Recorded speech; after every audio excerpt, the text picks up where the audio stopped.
Hey everybody, just wanted to make a real quick video about fixing the windshield wiper nozzles. So just a little bit of a background.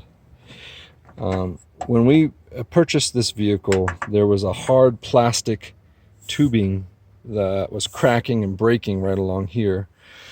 So my wife and I ran over to O'Reilly's and we picked up some new nozzles right here. These guys, these were about 39 bucks for the 2013 Dodge Journey.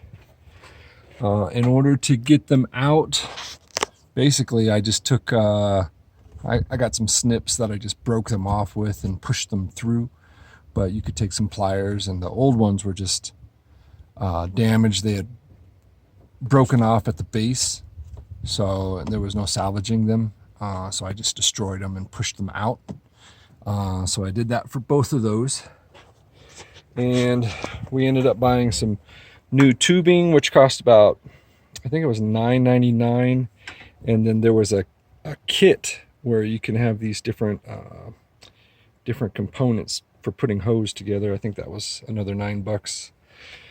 I bought 6 feet of tubing, and I wish I would have bought more, because I've got this splice right here, and if I bought a little bit more, I would have been able to run it from, I don't know if you can see, right down here at the base.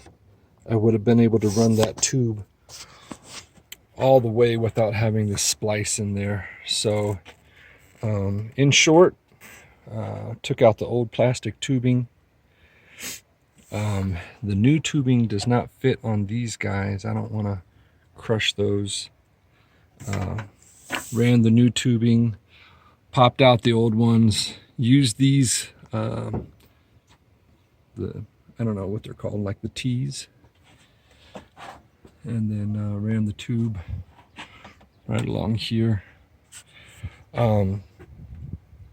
Just wanted to give a quick overview of that. I don't know if this will be helpful to anybody, but that is what transpired for us.